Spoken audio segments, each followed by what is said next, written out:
సమావేశాలు ఎగ్గొట్టి వెళ్లకుండా నువ్వు ఇవాళ బయట కూర్చొని ప్రెస్ మీట్లు పెట్టుకొని నీ బంగ్లాలో కూర్చొని నీ మీడియా ముందు నువ్వు మాట్లాడుకుంటూ నువ్వు ఇవాళ ఎగతాళిగా రప్ప రప్ప నరుగుతాం, గొర్రెలు ఇది పొట్టేళ్లు కొట్టినట్టు కొడతామని నువ్వు తప్పేంటి కరెక్టే కదా అనే పిచ్చి భాషలో పిచ్చి మాటలో ఇవన్నీ మాట్లాడుతున్నావు.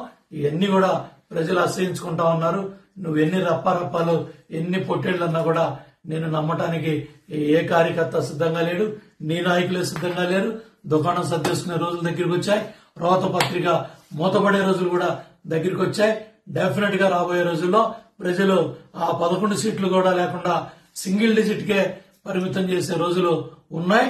ఇప్పటికైనా సరే నీ ఈ రోత మాటలు, ఈ పిచ్చి మాటలు, పిచ్చి ప్రలాపంలో రెచ్చగొట్టి అమాయకులను పనిచేసే కార్యక్రమాలను పక్కన పెట్టి ధైర్యం ఉంటే శాసనసభకు వచ్చి మాట్లాడు, ధైర్యం లేకపోతే బెంగళూరు ప్యాలెస్ లో పడుకో తప్ప ఇట్లా అమాయకులైన కార్యకర్తలను రెచ్చగొట్టి రోడ్డు మీద పడేసి వాళ్ళ శవాల మీద పేలాలు ఏరుకుంటూ ఇవాళ ఏదో ఓదార్పు యాత్రలు చేసుకుంటూ బూతులు తిడుతూ నీ అసహనాన్ని నీ మానసిక స్థితిని బయట పెట్టుకుంటూ ఇంకా దిగజారి ప్రవర్తించొద్దని జగన్మోహన్ రెడ్డిని హెచ్చరిస్తా ఉన్నాను.